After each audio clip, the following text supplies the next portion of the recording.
Hello and welcome back to the channel. So today we're going to be continuing our series on algorithms. In the last class we looked at exhaustive enumeration and how it can be applied in finding the cube root of a perfect cube. Now we're going to be looking at another algorithm called bisection search or approximation search. Okay, bisection search. Now say you are given a problem to find the square root of a given positive integer. Now first question you might ask is, why don't we use exhaustive enumeration? Why do we need to use another algorithm? Now the thing about exhaustive enumeration is that it is a search technique that works only if the set values being searched includes the answer. So in exhaustive enumeration, we knew that the integer that we were looking for was already a perfect cube, so we just needed to find its root. But in this case, we don't know what the answer is. We are going to find the square root of any positive integer. Okay, so we call it a bisection search because we start by bisecting the value and dividing it by 2 and continue breaking it down until we get the right answer. So we're going to call the positive integer num and we're going to set the value of num. Let's use a number that we know is a perfect square. Let's use 25 for example. And now we're going to give it a threshold. A threshold means the level of accuracy we want for our answer. So the threshold we're going to use, we're going to say 0.01. Okay, then we're going to give it an approximation. Now remember we said approximation is half, or when we use bisection search, we start by dividing the value by 2. So we say that approximation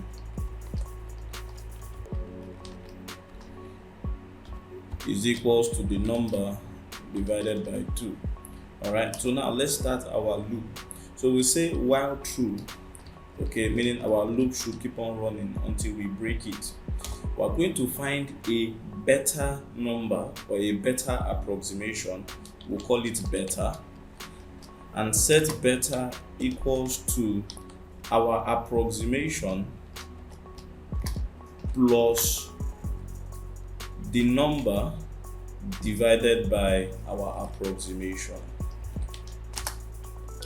And whatever we get, we will divide it by 2. Okay, now I want us to keep on printing the value of beta, so we will see how it changes over time. So we will print the value of beta. So now let's add our condition. I will say that if the absolute value of our approximation minus beta, okay, is less than the threshold, meaning we've gotten the level of accuracy or the approximation to our answer that we want, okay, we print the value of beta and break.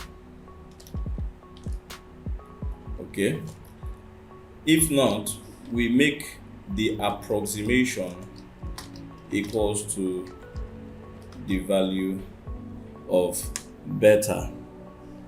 Okay, now the reason why we use approximation or bisection search for finding the square root of a positive integer, okay, is because the square root of an integer, say 2 for example, is not a rational number.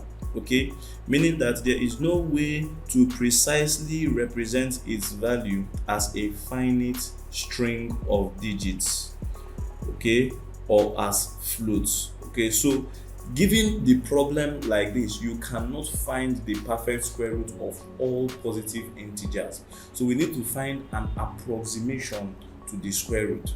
That's why we use bisection search for problems like this. Now let's run it and see what we have.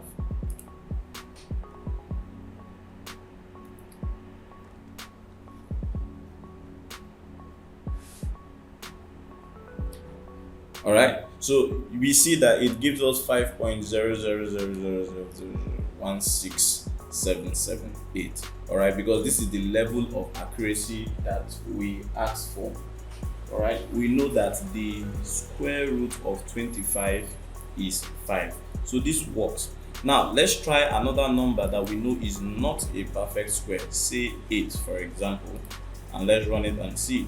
So you see that it gives us 2.8284 and so on.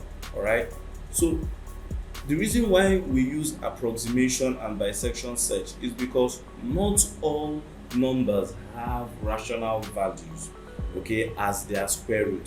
So as a result of that, you need to find a value that is an approximation to that square root. Thank you very much for watching. Do have a great day, and I would love to see you back again. Thank you.